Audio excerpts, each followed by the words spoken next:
नमस्कार दोस्तों, मेरे चैनल में एक बार फिर से आप लोग का स्वागत है। मैंने दोस्तों जो सीरीज़ शुरू की है आप लोगों के लिए, बाबर का भारत में आक्रमण, बाबर का भारत में आगमन और किस प्रकार से बाबर जो है यहाँ पर आकर यहाँ की परिस्थितियों का लाभ उठाकर कैसे भारत में अपना सिक्का जमाता है, इसी सीरीज़ को जारी रखते हुए आज मैं आपको बताऊंगा कि जब बाबर भारत आया उस समय दिल्ली की परिस्थिति क्या थी और किस तरीके से यहाँ की जो परिस्थितियाँ थी वो बाबर के लिए बहुत ही लाभकारी सिद्ध हुई।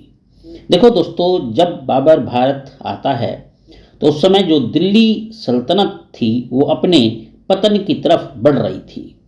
यानी दिल्ली सल्तनत का जो पतन था वो अपनी रफ्तार पकड़ रहा था और इसकी जो सीमाएं थी वो काफ़ी संकुचित हो गई थी। इस दिल्ली सल्तनत में उस समय ग्वालियर, दीपालपुर, दोआब, जौनपुर तथा बिहार राज्य सम्मिलित थे। तो इस तरीके से बाबर के आक्रमण के समय अफगान सुल्तान इब्राहिम लोदी का शासन हुआ करता था। यानी जब बाबर भारत में आक्रमण की सोचता है, आक्रमण करता है, तो यहाँ पर जो अफगान सुल्तान थे इब्राहिम लोदी वो शासन कर रहे थे। और ये जो इब्राहिम लोदी था ये बहुत ही अयोग्य और प्रतिभाहीन व्यक्ति था। इसके पास न तो कोई योग्यता थी और न ही प्रतिभा थी कि ये बाबर के आक्रमण को झेल सके या उसका सामना कर सके।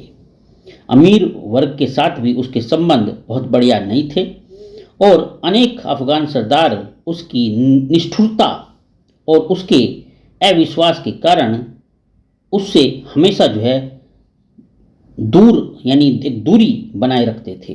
यानी उसका जो व्यवहार था इब्राहिम लोदी का अफगान सरदारों के प्रति वो बड़ा ही निष्ठुर हुआ करता था और वो उन पे पूरा भरोसा नहीं करता था, हमेशा शक की नज़रों से देखा करता था, जिसकी वजह से ये अफगान सरदार उससे नाखुश थे। तो इसके जो परिणाम निकलते हैं वो इस प्रकार निकलते हैं कि जो साम्राज्य के विभिन्न भाग थे अब उनमें विद्रोह होना शुरू हो जाता है। यानी एक विद्रोह की जो अग्नि थी वो जल उठती है। और इस इब्राहिम लोदी के जो चाचा रहे हैं आलम खां लोदी, ये आलम खां लोदी दिल्ली के सिंहासन पर अपनी नज़रें गड़ाए हुए होते हैं। यानी उसके चाचा आलम खां लोदी ने भी दिल्ली के सिंहासन पर अपने अधिकार का दावा कर दिया और उसको लेकर यानी अपने दावे को सिद्ध करने के लिए उसने विद्रोही सरदारों का समर्थन प्राप्त कर लिया।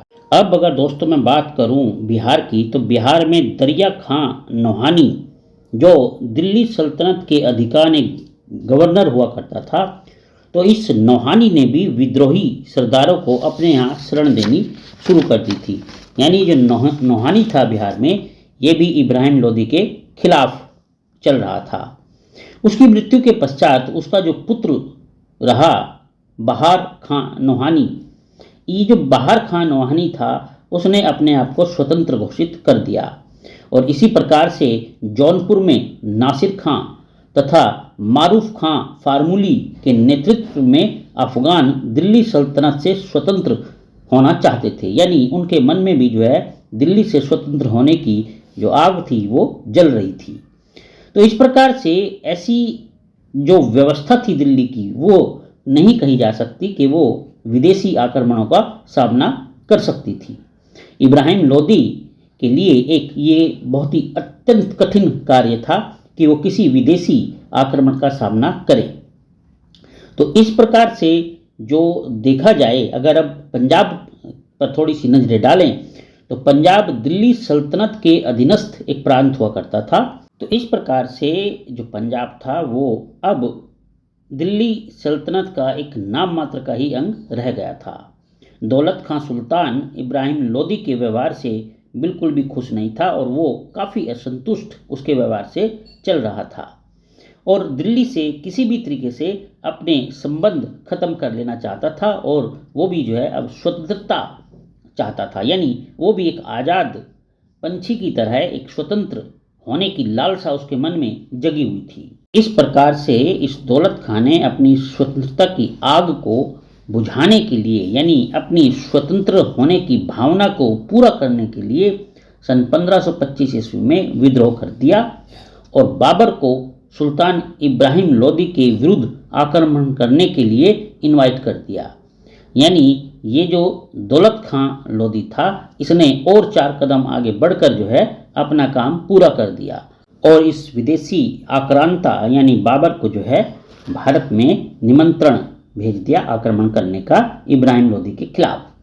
तो इस प्रकार से अगर देखा जाए दोस्तों, तो भारत का जो द्वार था वो बाबर के लिए खुला था और उसमें उसका विरोध करने के लिए कोई खास जो है जज्बा, ताकत अब नहीं रही थी इब्राहिम लोदी में। तो इस प्रकार से बाबर ने इन परिस्थितियों का पूरा लाभ उठाया और भारत में आक्रमण करने के लिए अपने कदमों को पूरी जोर से जो है बढ़ाया। तो दोस्तों, ये कुछ जानकारी थी कि दिल्ली की स्थिति क्या थी जब बाबर जो है यहाँ पर आक्रमण करता है।